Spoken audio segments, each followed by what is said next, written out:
Oke Kak, Assalamualaikum warahmatullahi wabarakatuh. Kenalin Kak, aku Nabila Diahtasya dari Telkom University. Nah, di sini aku mau interview Kakak Irfan untuk cari tahu gimana keadaan COVID di luar negeri. Nah, jadi gimana sih kondisi COVID di Australia dan gimana eh, pemerintahan di sana untuk nanganin si kurvanya gitu? Baik, kalau untuk penanganan bisa saya katakan bahwa di Australia mungkin lebih lebih bagus, lebih tertata ya karena memang pemerintahnya juga sangat tegas dari awal ada COVID itu sekitar bulan Maret semuanya langsung kita lockdown. Maksudnya nggak ada alasan untuk kita misalkan misalkan untuk beberapa institusi ini dibolehkan enggak. Jadi semuanya langsung kita lockdown dan semuanya mulai bekerja dari rumah. Paling yang enggak tuh hanya untuk rumah sakit, apotek, sama apa ya satu lagi groceries. Karena semua orang butuh makan udah pasti sama obat-obatan. Sekolah, bisnis semuanya tutup dulu. Dari situ menurut saya memang sangat tegas dan memang di sini juga ada denda. Jadi untuk warga masyarakat semuanya yang keluar itu biasanya kita kena denda sekitar $2.000 atau 20 juta seorang. Wow, Jadi ya 20 juta. iya pasti orang juga mikir dulu ya kalau misalnya kita memang berani banget keluar ya resikonya itu kita harus bayar denda.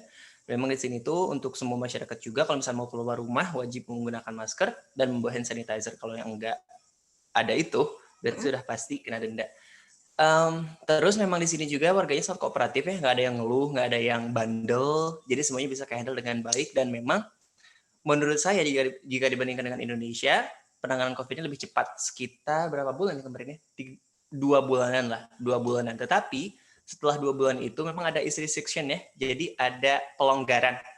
Jadi Ya. nggak bebas 100% tapi dilonggarkan. Misalkan akhirnya sudah membuka ke beberapa kafe walaupun memang hanya 20 orang maksimal. Kemudian juga untuk sekolah dan hanya kelas berapa ya? Kalau nggak salah kelas 11 sama kelas 12 karena mereka kan udah mau UN tuh. Mm-mm. Jadi untuk mereka bisa dilonggarkan lah seperti itu. Sisanya memang masih di rumah. Tetapi setelah ada ease restriction itu atau pelonggaran lockdown tadi, akhirnya sih case-nya naik lagi. Oh, Akhirnya kita masuk ke lockdown yang kedua. Bisa lockdown 2.0 bisa bilang kayak gitu.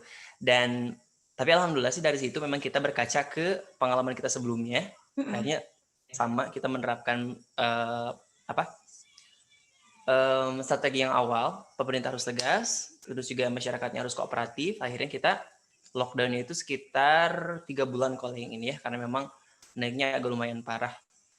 Tapi alhamdulillah dari bulan kalau nggak salah Oktober, dari bulan Oktober kita sudah bisa masuk lagi ke sekolah. Bahkan dari situ bisa dikatakan sukses ya. Akhirnya sekolah bisa buka lagi, semua kelas bisa dibuka lagi, bahkan semua bisnis juga udah buka. Sekarang kita udah bisa main ke kafe tanpa ada limit sama sekali. Kita bisa juga Wow, keluar tanpa menggunakan masker. enak dong Kak. Udah tanpa masker berarti.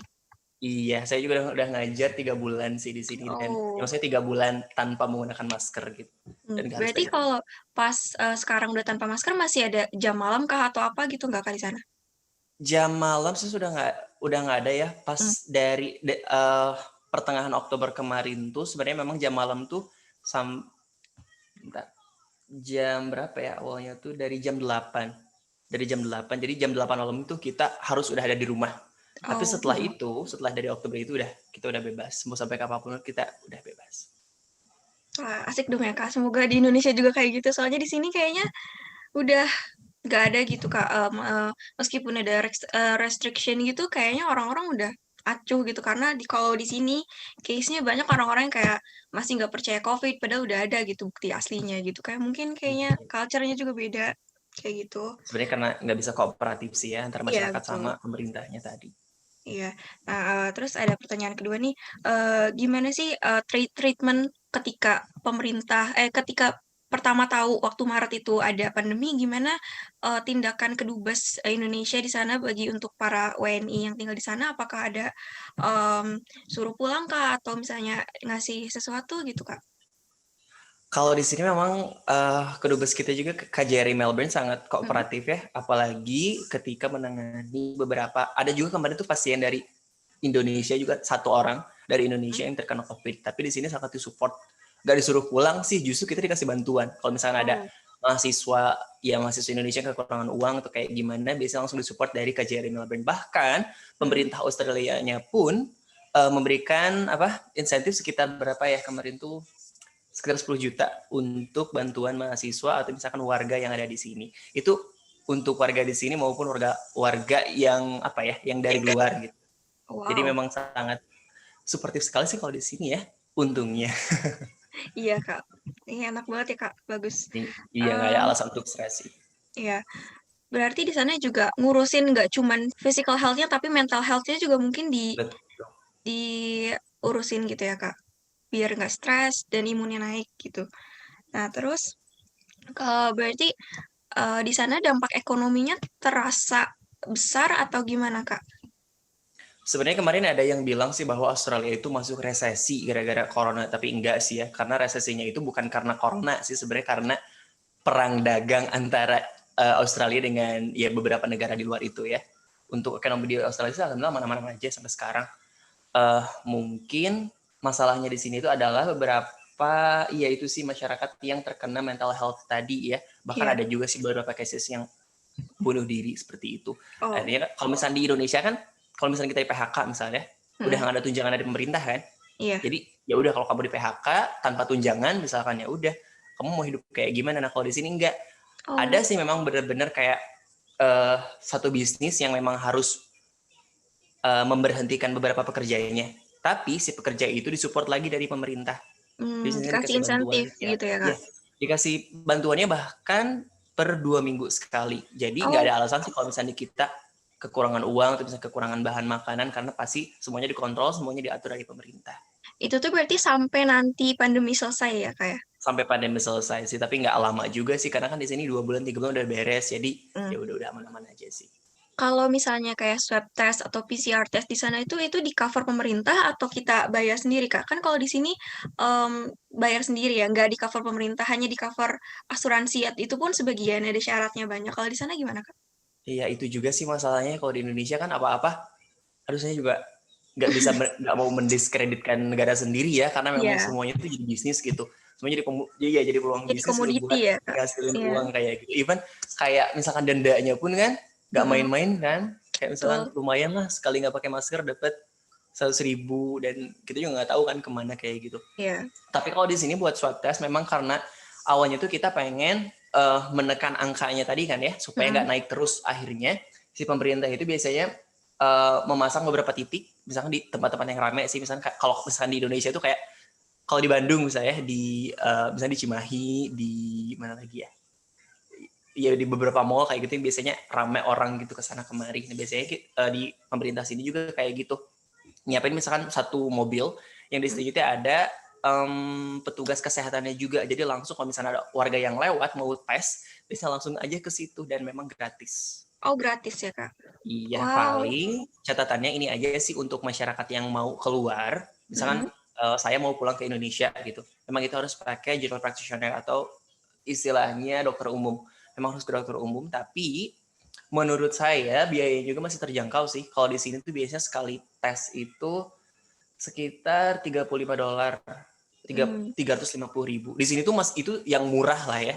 mhm, Jadi jangan dibandingkan dengan rupiah itu, karena kalau misalnya iya, di sini tuh segitu tuh udah pasti murah, lumayan lah, beda. itu sekali buat beli beras 2 kilo lah. Oh, gitu. Berarti, dari pemerintahnya juga udah ada, insentif buat tesnya juga ya, enggak kayak di Iya. Indonesia gitu. Oke, Kak, berarti kalau misalnya, kepada pekerjaan atau, hal-hal yang dilakuin Kakak nih, apa perbedaan yang, terasanya kentara gitu ketika sebelum Covid sama, pas Covid ini?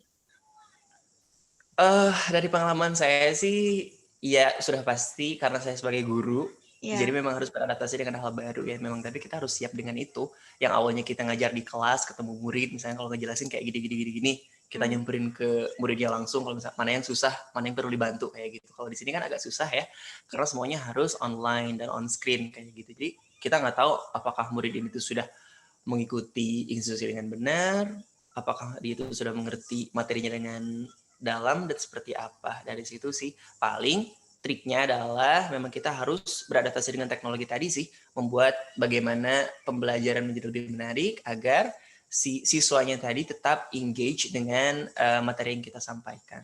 Itu sih paling. Dan mental health juga sih ya, karena Iya. nggak hanya orang tua, murid juga pasti ngerasain kayak gini. Kebayang nggak sih kita misalkan di rumah aja, kayak misalkan di rumah nungguin jam 8 kita belajar IPA, terus jam 9 kita belajar matematika, kan frustrating banget kan ya. Nah Iya, biasanya betul. guru-guru di sini tuh udah siap dengan games. Jadi sebelum mulai pembelajaran, games dulu deh, biar anak-anak tuh semangat kayak gitu.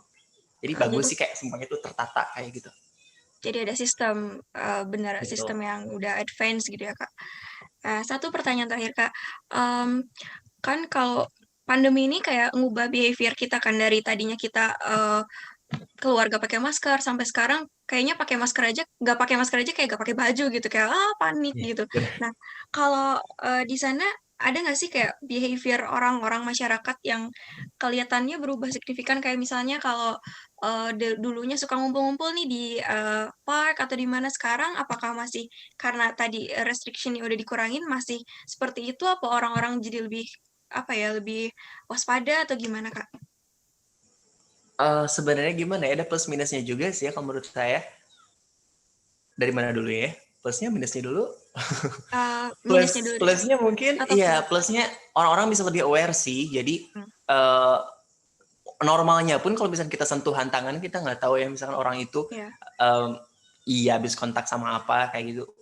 Mau mau corona enggak pun ya, misalkan dengan sentuhan fisik itu pasti yang ngelid ke resiko itu ya, misalnya kayak penyakit tertentu lah kayak gitu. Terus juga kita udah pasti siap sedia dengan hand sanitizer. Terus juga apalagi ya? Um, iya, mungkin lebih lebih tertata lah kayak gitu. Misalkan ngumpul harus berapa orang dan sebagainya. Terus juga misalnya di kafe jangan lama-lama, bagus juga mmm, sih sebenarnya kan, biar biar mempersilahkan orang selanjutnya. Paling negatifnya adalah kalau di sini kan budayanya tuh kayak cipika-cipiki, iya, salam, itu tuh udah pasti wajib banget gitu. Dan dari sini tuh mhm, ya akhirnya ya udah enggak gitu. Kalau awkward misalnya ada jadinya yang gitu ya?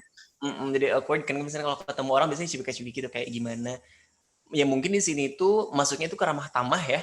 Kalau Iya, misalnya di Indonesia apa ya, misalkan kayak jabat tangan kayak gitu kan, mhm, kalau misalnya kita nggak jabat tangan kan kesannya awkward aneh banget kan. gitu, mhm. Jadi akhirnya mungkin menurunkan norma di masyarakat sih ya. Terus juga apa ya, untuk ya yang cipika-cipiki itu udah. Oh, bersin ya, pas bersin, kalau misalnya di sini kan kalau Mmm, ada yang bersin kayak bless you, kalau misalnya kita kayak rahmukallah yadikumullah kayak gitu ya. iya, Kalau misalnya ada yang bersin kayak masih takut-takut ya, kayak misalnya, mmm. oh you okay, kayak ya udah awkward sendiri sih. Jadi takutnya tuh kayak, oh ada yang bersin nih, takutnya naik lagi case-nya. Mhm, Tapi sebenarnya udah, kita tuh udah beradaptasi dengan itu juga sih kak. Kita udah bebas dengan COVID, jadi kalau misalnya ada yang bersin nggak masalah kayak gitu. oh, oke, Kak, kayaknya sampai di situ aja ya, Kak, interviewnya. Makasih banget udah mau sharing informasi dan udah, nyediain waktu untuk di-interview. Semoga di sana, makin sukses dan semoga di sana kurvanya Amin, nggak naik lagi dan semoga juga di Indonesia turun ya, hopefully gitu. amin. Ya, Dan juga makasih stay ya, safe di Kak. sana ya. Ya, Thank you, thank you, lancar deh Kak. tugasnya. Ya, makasih, Kak. Good luck.